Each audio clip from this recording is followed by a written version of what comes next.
will mark 39 years since a University of Alabama student disappeared. Her remains later found in the Black Warrior River. New technology and investigative efforts are keeping the case alive, but her family says the wait for justice only gets more difficult. Here's ABC 3340's Sarah Snyder with tonight's Unsolved Alabama. A purple ribbon, a reminder of Kristen Faylor O'Connor's big sister. She was just a very kind person. She was a kindergarten teacher. She knew she always wanted to be a kindergarten teacher. Chonda Faylor, a 24-year-old kindergarten teacher and graduate student at the University of Alabama, loved literature, writing, and all things sci-fi. That hot summer day, she visited the Riverside swimming pool on the University of Alabama campus.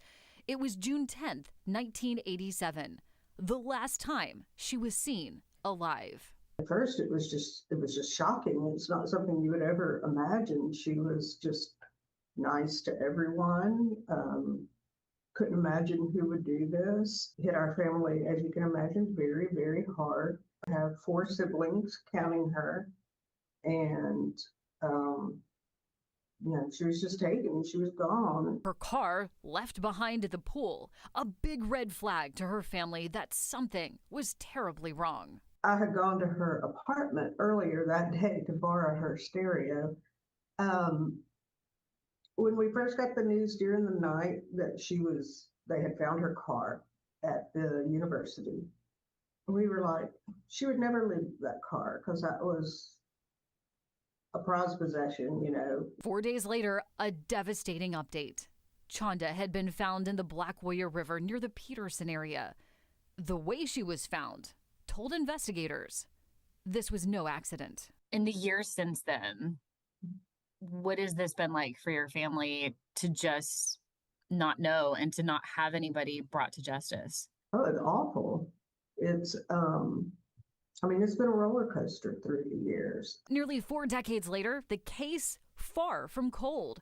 In fact, just last year, the Tuscaloosa County Sheriff's Office and the Department of Forensics determined new technology could be applied to the physical evidence. When I reached back out for an update, Captain Jack Kennedy told me, quote, "We are still working on the case continuously, including investigative actions in the last week." Then every once in a while, we get a little glimmer of hope because DNA testing is changing all the time.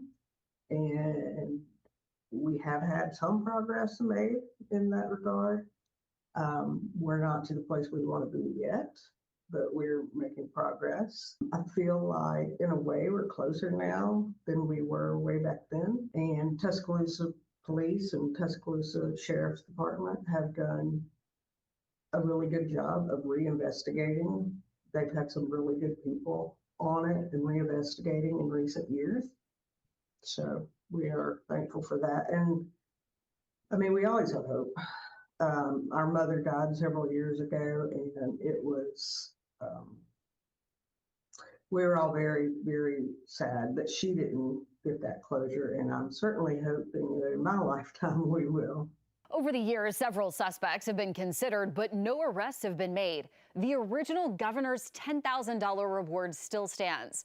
Captain Kennedy said, quote, "Anyone who has information can always call and speak with an investigator confidentially. Someone in the community has information that can close this case. Now is the time to call." Sarah Snyder, ABC 3340 News.